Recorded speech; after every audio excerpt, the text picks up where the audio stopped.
Hello friends, welcome back to my YouTube channel. तो आज हम जिस टॉपिक को कवर करने वाले हैं वो है वन कंपोनेंट वाटर सिस्टम। और ये एक फेज रूल का एक डायग्राम है जो मैंने आपको लास्ट वीडियो में बताया था, ट्रिपल पॉइंट। हम इस वन कंपोनेंट वाटर सिस्टम में जो डायग्राम देखेंगे उसमें आप क्लियर हो जाएंगे कि ट्रिपल पॉइंट क्या होता है। तो चलिए फिर वीडियो स्टार्ट करते हैं। सबसे पहले हम देख लेते हैं कि वाटर सिस्टम क्या है। ठीक है, water can exist in any of the phases: solid, liquid or vapor. All three phases can be represented by the chemical deity H2O, so it is a one component system. तो water जो है वो तीन तरह के phase में रह सकता है, सॉलिड, लिक्विड और वेपर में। ठीक है, और ये जो तीनों फेज हैं इसे हम किसके केमिकल फार्मूला के द्वारा लिखते हैं? H2O। H2O लिख करके हम तीनों को, चाहे आइस हो या फिर वाटर हो या फिर वाटर वेपर हो, आप तीनों के लिए जो फॉर्मूला लिखेंगे वो H2O ही होगा। ठीक है, सो इसलिए इसको हम लोग वन कंपोनेंट सिस्टम बोलते हैं। ठीक है, तो कंपोनेंट क्या होता है और फेज़ क्या होता है वो मैंने आपको फेज़ रूल वाले वीडियो में बताया था। अगर आपने वो वीडियो नहीं देखा है तो आप उस वीडियो को ज़रूर देखिए। ठीक है, तो आइस का मतलब हो गया सॉलिड फॉर्म में है, वाटर यानी लिक्विड में, और वेपर यानी गैस फॉर्म में बोल सकते हैं आप। ठीक है, since water exists in three possible phases such as solid, liquid and vapor, there are three forms of equilibrium। तो वाटर जो है वो तीन पॉसिबल फेजेस में रह सकते हैं, सॉलिड, लिक्विड और वेपर में। तो उसके कुछ इक्विलिब्रिया जो है वो क्या क्या है देखिए। पहला है लिक्विड वेपर, सॉलिड या वेपर और सॉलिड या लिक्विड। इसमें किसी भी वो इक्विलिब्रियम रह सकते हैं। ठीक है, each equilibrium involves two phases. तो एक इक्विलिब्रियम में दो फेज होता है, जैसे कि हमने देखा लिक्विड वेपर, सॉलिड लिक्विड, इस तरह। ठीक है, the nature of these phases which exist in equilibrium at any time depends on the condition of temperature and pressure. तो जो नेचर होता है इन फेजेस का, वो जब इक्विलिब्रियम में रहते हैं वो किस पर डिपेंड करता है? उसके टेम्परेचर पे और प्रेशर पे डिपेंड करता है। ठीक है, and these conditions have been determined and summarized in the pressure temperature diagram, in which pressure is treated as independent variable and is plotted along y-axis, whereas temperature is plotted along x-axis। तो जब आप इसको एक diagram के द्वारा दिखाते हैं, ठीक है, तो उसमें जो प्रेशर होगा वो किस एक्सिस पे रहेगा? वो वाई एक्सिस पे। ठीक है, और ये एक इंडिपेंडेंट वेरिएबल होता है। और टेम्परेचर जो रहेगा उसे हम कहाँ प्लॉट करेंगे? एक्स एक्सिस पे। वाई एक्सिस और एक्स एक्सिस आप लोग को पता ही है कि वाई इस साइड को बोलते हैं और एक्स जो है इस साइड को बोलते हैं। ठीक है, यानी वाई यहाँ पे आप प्रेशर और एक्स यहाँ पे आप टेम्परेचर शो करते हैं। तो चलिए फिर अब हम देख लेते हैं diagram one component water system का।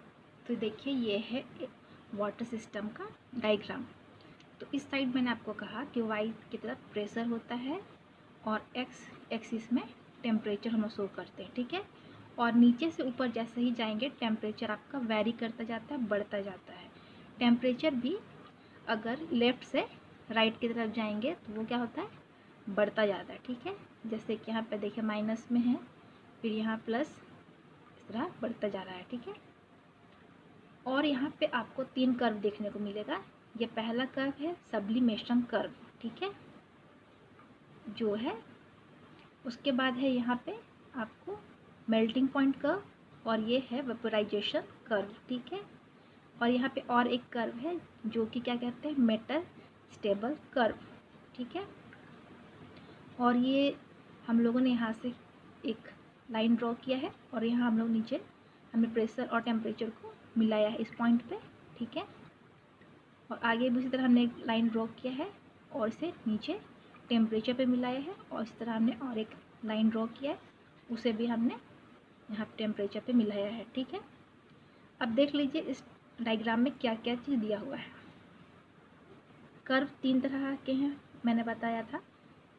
हाँ तो देखिए, तो यहाँ पे 3 कर्व हैं, लेकिन ये जो एरिया है बी से सी तक का, देख रहे हैं BOC, ये जो एरिया है इसके अंदर किस क्या में है, आइस है, ठीक है, ये आइस के फॉर्म में है, ठीक है। उसके बाद जो दूसरा है COA, इस पे कहा क्या है, वाटर के रूप में है, ठीक है, लिक्विड। और जो तीसरा एरिया है हम लोग का AOB, यहाँ पे वाटर वेपर, ठीक है। तो ये जो हमारा लाइन है O और A, ये है मेटास्टेबल कर्व, मैंने बताया था, ठीक है।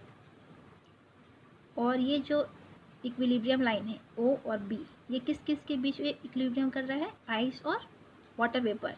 और ये मेल्टिंग पॉइंट आइस और वाटर के बीच में, ये वेपराइजेशन कर्व है OA वाला, ये वाटर और वेपर के बीच में इक्विलिब्रियम का काम करता है, ठीक है। और ये तीनों कर्व जहाँ पे मिलते हैं, ये वाला पॉइंट, इसे ही हम क्या कहते हैं, ट्रिपल पॉइंट, ठीक है। जहाँ पे आपका OA, OC और OB तीनों कर्व एक साथ मिलता है, उसे हम क्या कहते हैं, ट्रिपल पॉइंट। तो ये जो मेटास्टेबल कर्व है, इसको हम लोग क्रिटिकल पॉइंट भी बोलते हैं। तो इस सब को मैं एक एक करके आपको समझा दूँगी। तो सबसे पहले हम लोग देख लेते हैं कर्व OA, ये वाला कर्व OA, इसके बारे में। Curve OA, the curve OA is called vaporisation curve, ठीक है। मैंने आपको बताया था कि कौन सा है OA, जो कि क्या है हम लोग का वेपोराइजेशन कर्व है, ठीक है। देख लीजिए फिर से, ये वाला OA, ये क्या है, वेपोराइजेशन कर्व है, ठीक है। It represents the equilibrium between water and vapour, ठीक है।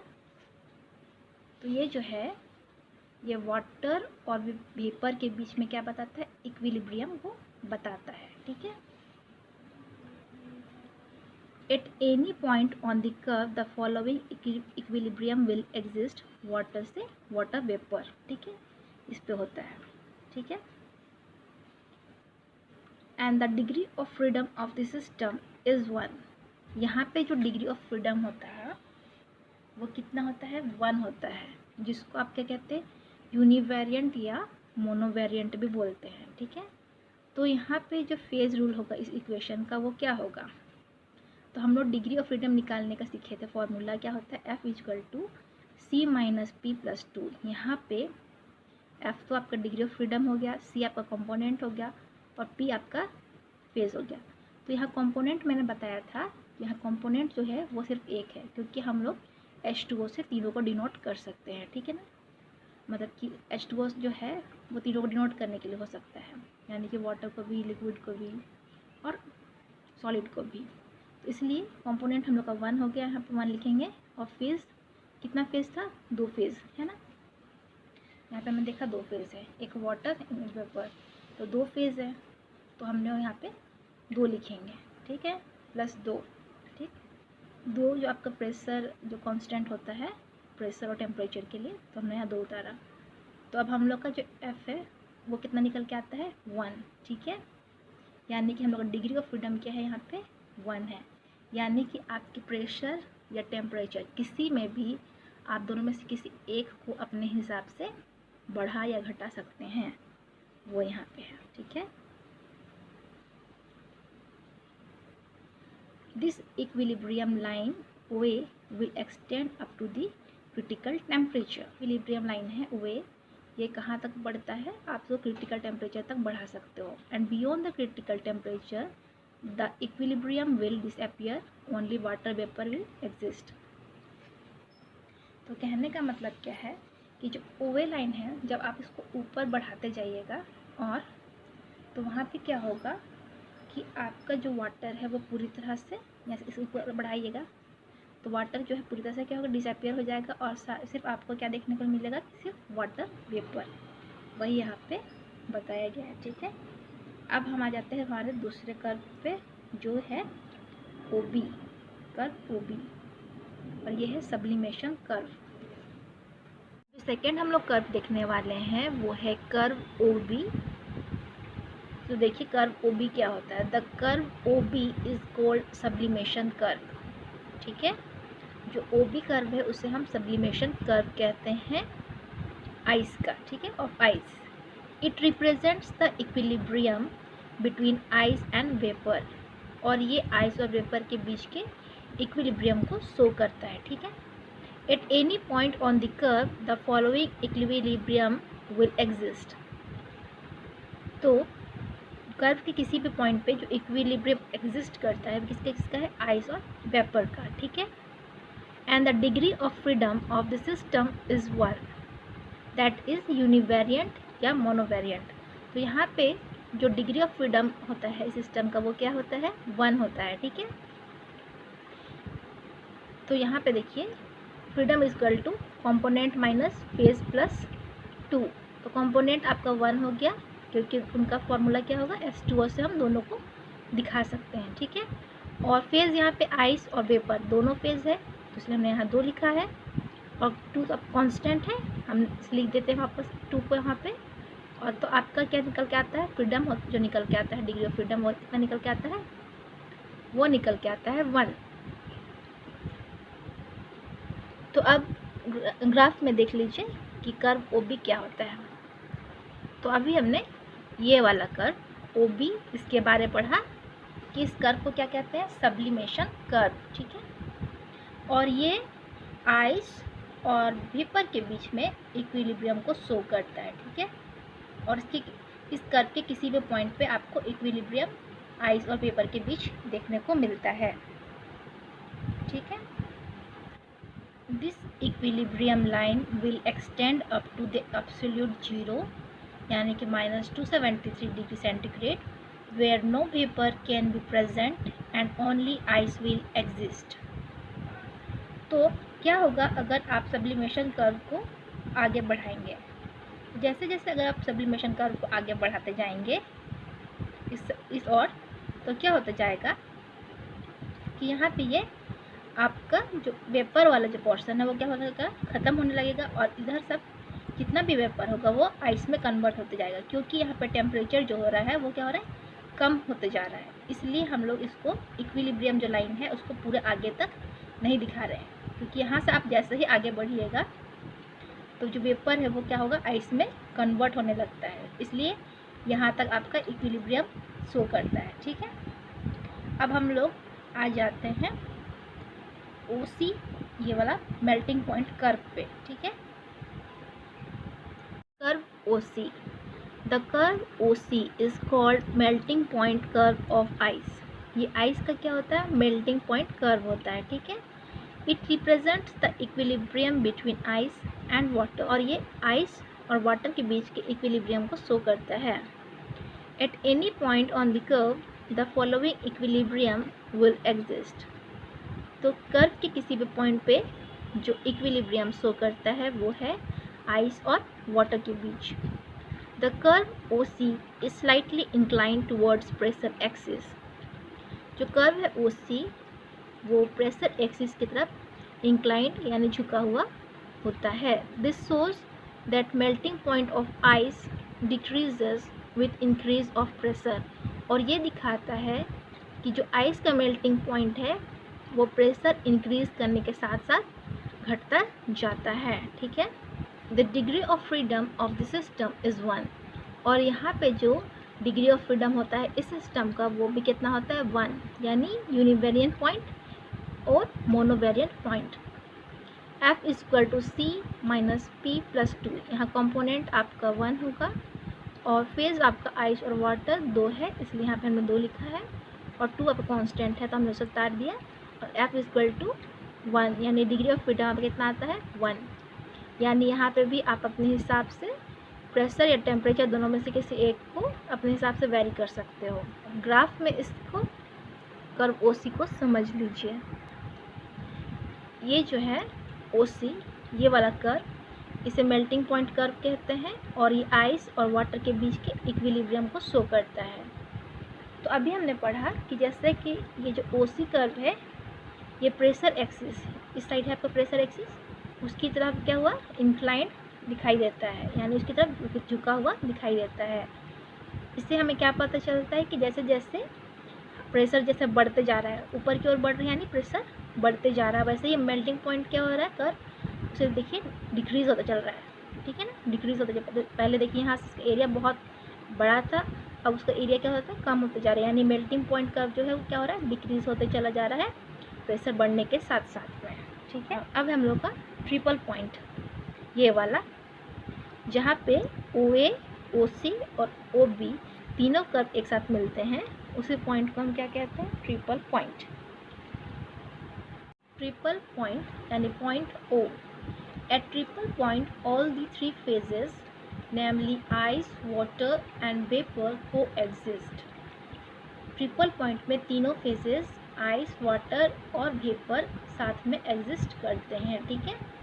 All the three curves OA, OB and OC meet at point O. जो तीनों कर्व है OA, OB और OC वो पॉइंट O पे क्या होते हैं, मिलते हैं, ठीक है। At 0.0098 degree centigrade and 4.58 millimeter pressure, the triple point occurs. किस सेंटीग्रेड पे, 0.0098 डिग्री सेंटीग्रेड पे, और किस प्रेशर पे, 4.58 mm पे ये जो है ट्रिपल पॉइंट क्या होता है, अकर करता है, ठीक है। तो कहीं कहीं पे किसी बुक में आपको यहाँ पे 0.0075 डिग्री सेंटीग्रेड भी लिखा हुआ देखने को मिल सकता है, ठीक है। तो यहाँ पे जो डिग्री ऑफ फ्रीडम होगा वो कितना होगा, देखिए, the degree of freedom of the system is 0। यहाँ पे जो डिग्री ऑफ फ्रीडम जो होता है वो कितना होता है, 0 होता है, ठीक है। जिसे हम क्या कहते हैं, 0 को इनवेरिएंट पॉइंट और नॉन वेरिएंट पॉइंट कहते हैं। तो F equal to C minus P plus 2, तो कंपोनेंट तो आपका 1 होगा, क्योंकि एक ही हम लोग फॉर्मूला से सबको डिनोट कर सकते हैं, आइस, वाटर और वेपर। और फेज़ आपका तीनों होगा, यानी आइस, वाटर, वेपर, इसलिए यहाँ पर 3 फेज़ होंगे, और 2 तो आपका कांस्टेंट है, उसे उतार लेंगे, तो यहाँ F जो निकल कर के आएगा वो 0, यानी कि आप यहाँ पे टेम्परेचर और प्रेशर को बढ़ा घटा नहीं सकते हैं, ठीक है। तो ग्राफ के द्वारा समझ लीजिए। तो देखिए ये जो ट्रिपल पॉइंट है, ये आइस, वाटर और वेपर तीनों यहाँ क्या कर रहे हैं, को एग्जिस्ट कर रहे हैं, तीनों साथ में मिल रहे हैं, ठीक है। और तीनों कर्व भी OC, OA और OB ये तीनों कर्व भी एक साथ मिल रहे हैं, ठीक है। और जब इस पर आप लाइन ड्रॉ कर रहे हो प्रेशर की तरह, तो ये 4.58 mm पे, और जब इसी पॉइंट को मिलाते हो आप नीचे की ओर टेम्परेचर की ओर लाइन ड्रॉ कर रहे हो, तो ये 0.0098 डिग्री सेंटीग्रेड पे आ रहा है, ठीक है। तो ये इसका फिक्स टेम्परेचर और प्रेशर है। जैसे ही अगर आप इसे थोड़ा सा भी नीचे या ऊपर करेंगे, टेम्परेचर मतलब घटाएंगे या प्रेशर आप घटाएंगे बढ़ाएंगे, तो क्या है कि आपको ये वाला पॉइंट जो है, ये पॉइंट आपको देखने को नहीं मिलेगा। इसलिए यहाँ का जो डिग्री ऑफ फ्रीडम होता है वो 0 होता है, क्योंकि आप हल्का सा भी प्रेशर अपने हिसाब से बढ़ा घटा रहे हो या टेम्परेचर बढ़ा घटा रहे हो, तो आपको ये पॉइंट देखने को नहीं मिलेगा। ये सिर्फ एक फिक्स प्रेशर और फिक्स टेम्परेचर पे देखने को मिलता है। तो आप इस टेम्परेचर और प्रेशर की जो फिक्स है उसे याद कर लीजिएगा, ठीक है। अब हम लोग आ जाते हैं ये वाले कर्व पे, जो है OA' कर्व, जिसे हम मेटास्टेबल कर्व या क्रिटिकल पॉइंट भी कहते हैं। तो अब इसे हम देख लेते हैं। Curve OA' metastable equilibrium. The curve OA' is called vapor pressure curve of the supercool water और मेटास्टेबल इक्विलिब्रियम। जो OA' कर्व है उसे वेपर प्रेशर कर्व भी कहते हैं सुपरकूल वाटर का, या तो फिर इसे मेटास्टेबल इक्विलिब्रियम कहते हैं। Where the following equilibrium will exist, supercool water से वेपर की ओर, ठीक है। Sometimes water can be cooled below 0 degree without the formation of ice। कभी कभी क्या होता है कि जो वाटर है, पानी है, वो 0 डिग्री के नीचे ठंडा रहता है, लेकिन वो आइस के रूप में कन्वर्ट या चेंज नहीं होता है, ठीक है। This water is called super cooled water. और इस तरह की जो वाटर होता है उसे हम क्या कहते हैं, सुपर कूल्ड वाटर कहते हैं। Super cooled water is unstable and it can be converted into solid by slight disturbance। जो सुपर कूल्ड वाटर होता है वो अनस्टेबल होता है, और जैसे ही इसमें हल्की सी भी हलचल हो जाती है या हल्का सा भी मतलब पानी जो है वो हिल जाता है, डिस्टर्ब हो जाता है, तो वो तुरंत ही क्या होता है, सॉलिड के रूप में चेंज हो जाता है, यानी आइस के रूप में बदल जाता है। तो यहाँ पे देखिए जो मेटास्टेबल कर्व है, तो यहाँ पे क्या होता है कि जो वाटर है, वाटर का एरिया तो यहाँ तक था, अब यहाँ पे तो आइस का एरिया है ना इधर, लेकिन क्या होता है कि पानी जो है वो इधर अंदर आते हुए भी क्या होता है, ठंडा होने लगता है, ठीक है, लेकिन वो आइस के रूप में कन्वर्ट नहीं होता, आइस में चेंज नहीं हुआ रहता है, लेकिन वो ठंडा हो जाता है बहुत ज़्यादा, और उससे हम क्या कहते हैं, सुपर कूल्ड वाटर। तो ये सुपर कूल्ड वाटर जो होता है वो अनस्टेबल होता है, यानी कि अगर आप उसको हल्का सा भी हिला देंगे तो ये तुरंत ही आइस के रूप में कन्वर्ट हो जाता है, चेंज हो जाता है, ठीक है, और इसे ही हम क्या कहते हैं, मेटास्टेबल कर्व, ठीक है। अब हम लोग पढ़ लेते हैं एरियाज़ के बारे में। जो यहाँ पे हम लोग 3 तरह के एरियाज़ देखने को मिल रहे हैं, जैसे कि AOB, ये आपका वेपर वाला एरिया हो गया, उसके बाद BOC जो कि आपका आइस का एरिया हो गया, और COA जो आपके वाटर के एरिया है। अब हम लोग इसको देख लेते हैं। Areas, area AOC, BOC, COA represents vapour, ice and water respectively. ये जो 3 एरिया है AOC, BOC और COA, ये वेपर, आइस और वाटर को रिप्रेजेंट करते हैं। It is essential to specify both temperature and pressure, और ये टेम्परेचर और प्रेशर को स्पेसिफाई करने के लिए ज़रूरी होते हैं, ठीक है। And the degree of freedom of the system is 2। यहाँ पे एक एक एरिया है, जैसे AOB या फिर BOC और COA, 3 अलग अलग एरिया हैं, तो किसी भी एक एरिया का जब आप डिग्री ऑफ फ्रीडम निकालते हैं तो वो कितना निकल कर के आता है, 2। मान लीजिए आपने AOB का निकाला, ठीक है, तो वहाँ पे आपका डिग्री ऑफ फ्रीडम कितना निकल कर के आएगा, 2, ठीक है। फिर आपने BOC का डिग्री ऑफ फ्रीडम निकाला तो वो भी कितना निकल कर आएगा, 2, और COA का निकाला तो वो भी 2 निकल के आएगा। और 2 को क्या कहते हैं, बाइवेरिएंट या फिर डाइवेरिएंट पॉइंट। तो यहाँ पे F = C - P + 2, तो यहाँ पे C आपका 1 कंपोनेंट 1 हुआ, फेज़ भी आपका 1 हुआ, प्लस 2 कांस्टेंट 2 था, 2 यहाँ पे आ गया। यहाँ फेज़ 1 क्यों हुआ वो देखिए, मान लीजिए आप AOB का निकाल रहे हैं, ठीक है, मान लीजिए आप AOB का निकाल रहे हैं डिग्री ऑफ फ्रीडम, तो जब हम लोग AOB इस साइड का निकाल रहे हैं डिग्री ऑफ फ्रीडम, तो यहाँ पे फेज़ कितना देखने को मिल रहा है, सिर्फ एक फेज़ देखने को मिल रहा है, सिर्फ वेपर है ना। और अगर आप BOC का निकालेंगे तो वहाँ पे भी आपको सिर्फ एक फेज़ देखने को मिलेगा, यानी आइस देखने को मिलेगा, या COA को भी निकाल लेंगे तो वहाँ पे भी आपको सिर्फ एक ही फेज़ देखने को मिलेगा, जो है वाटर। इसलिए यहाँ पे जो हमारा फेज़ है वो कितना है, 1, ठीक है। तो यहाँ पे जो आपका F डिग्री ऑफ फ्रीडम निकल के आता है वो कितना होता है, 2, यानी कि आप प्रेशर या टेम्परेचर दोनों को इंडिपेंडेंटली इंक्रीज़ कर सकते हो, मतलब इंक्रीज़ या डिक्रीज़ दोनों वेरी कर सकते हो, ठीक है, अपने हिसाब से बढ़ा या घटा सकते हैं। तो इसलिए इसका जो डिग्री ऑफ फ्रीडम है वो 2 है। फेज़ रूल में हमने जब पढ़ा था तो हमने पढ़ा था कि प्रेशर, टेम्परेचर और कंसंट्रेशन ये आपके जो होते हैं वेरिएबल्स होते हैं, और इसको आप अपने हिसाब से बढ़ा या घटा सकते हैं।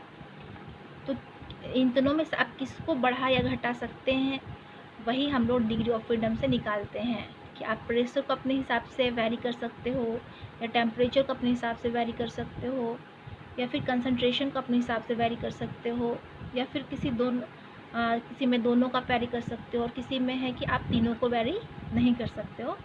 वही हम लोग निकालते हैं डिग्री ऑफ फ्रीडम से, ठीक है। तो ये था हम लोग का 1 कंपोनेंट वाटर सिस्टम। तो आई होप कि आपको ये वीडियो समझ में आया होगा। तो अगर आपको वीडियो समझ में आया है और अच्छा लगा है तो मेरे वीडियो को ज़रूर लाइक करें, शेयर करें और सब्सक्राइब करें। Thank you.